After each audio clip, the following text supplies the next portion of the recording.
So, interesting news story. Why are you climbing all over me today? What is your deal? Oh, wiggle butt, wiggle butt, wiggle butt. What are you doing? Hey, why are you climbing all over me? Huh? Why are you climbing all over me? The Pledge of Allegiance.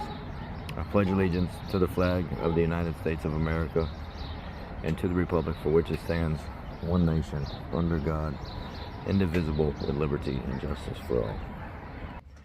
So we got a customer that has like a 2007 Lexus LS 460.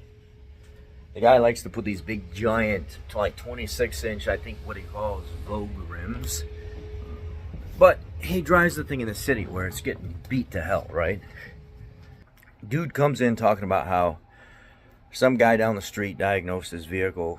He needs this, all this stuff, right? So he says, I want you to put this ABS pump in my vehicle. I said, you don't want us to diagnose it?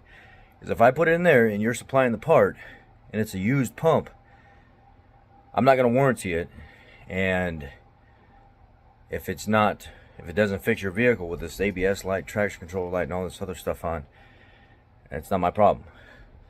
Oh, no. Jose down the street, he diagnosed it. All right, I'll do what you said.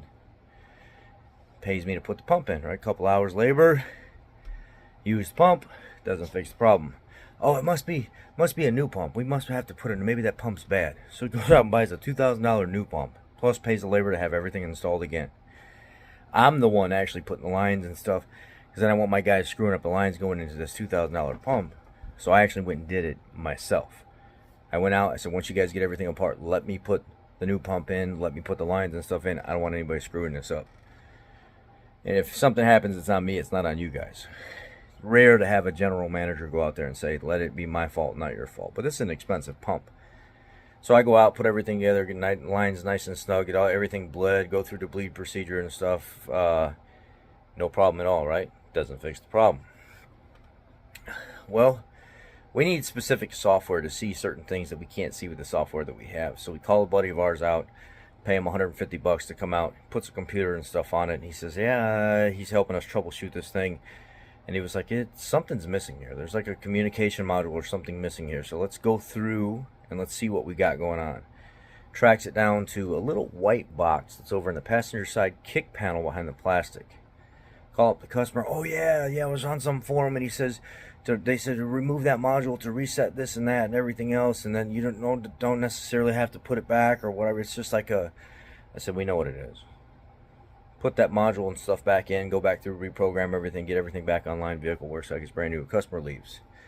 He drives it for like a month. He comes back in for like an oil change, right? And he's got a low oil light on. This Lexus LS 460 is starting to burn oil. And he's got an ABS light on. I tell him, hey, I can get a new harness for about $125 for the Lexus dealer, and it's about a half hour to install it. You're looking somewhere around $225 to get the ABS wire fixed that's actually broken, or I can try to find a connector upstairs on my harnesses that I have, and I'll fix it for about a half hour labor. Oh man, can you do the harness thing that you said and like do it the cheaper way? But can we do it for like $40? I only have enough for the oil change, like $40 or something like that. Whatever, man. So I fixed the vehicle. Found the connector and stuff upstairs, fixed it. He's gone for like a month. So he's driving on the expressway a couple days ago, and he says all of a sudden it's weird. The braking and something is weird. So he pulls off the expressway, and he's fine, and he calls us up and says something's still wrong. Some lights came on or whatever it is, and traction control light, all this stuff is back on.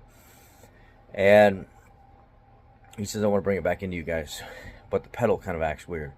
We told him have it towed in. Don't drive it in, because if the pedal's acting weird, it's unsafe. What does he do the next morning? He gets in the vehicle, half asleep, tries to drive it out to the shop, falls asleep while he's driving, and wakes up real quick and tries to go ahead and slam on the brakes, but he's too late in the delay of doing so, and it bumps the girl in traffic. Cops come, insurance is involved and stuff. Messes up the front of this beautiful Lexus LS 460 he's got, and he's mad at us. It's our fault. Our fault that this happened. And I told him that there was going to be no warranty on this making the sensor work and trying to make the pins fit inside the housing and stuff. I had to reuse the old housing and find pins that would fit. And I said, I'm not guaranteeing this repair. I'd like to put the housing together inside it. Regardless, it made it 30 days. And these rims, when he turns, the way everything is routed, it's really, they start to pull on the wires and stuff like that. And I told him I didn't really like it. I don't like having these big giant rims on this stuff and not having everything rerouted and extended and stuff. But that's what he wanted to do. He wanted to leave it just like that because he's already had 2 Lexuses and never had a problem and all this other stuff. Well, now the guy dropped the car off. He's mother effer this, mother effer that, you mother this and that, swearing at us, cursing us, telling he's gonna beat everybody in the place up and stuff like that. Then calls back, screaming over the phone and stuff. It is, I ain't gonna pay. I'm gonna give my $2,000 back for the original pump that I told you guys to put. Typical ghetto type crap from the city where I'm at. Whenever specific people get in this situation, they start threatening and saying all this other stuff. Typically, if they're gonna do it, they just show up and they just do it. Not this guy. A lot of threats, a lot of yelling, a lot of screaming. So that's what I've been dealing with the last few days. But anyway, I ordered the harness extension from Lexus. I installed everything on the vehicle, cleared all the codes, drove the vehicle, got on it real hard, got on the brakes real hard for about 15 minutes, stopping over and over. That vehicle does not like those rims, and that really cheap tires that he's got on those rims. If you kind of moderately get into the brakes hard, the front will start to skid a little bit, and the traction light will come on and go off because that setup is terrible for that car.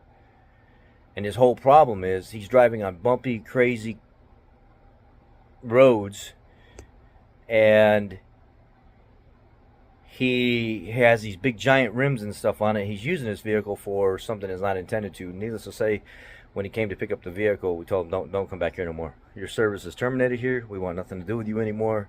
Leave and don't come back, because you're not going to threaten to do stuff to us and everything else. Just leave and don't come back. So I had to fire another customer. Anyway, the type of crap that I have to deal with now as a general manager in the city is no joke. And yeah, it can be dangerous, very dangerous. I'm just going to start telling people from now on, if we can't diagnose the vehicle, then we're not interested in looking at it. It's not going to happen. You know, Jose said so, it ain't going to work anymore. I'm not going to go through this again, because this was like mentally draining, having to argue back and forth with this customer. And then I realized, why? Just don't even do it. Tell them you're not arguing with them. It's your way or the highway. If they don't like it, they don't like it. Y'all be blessed.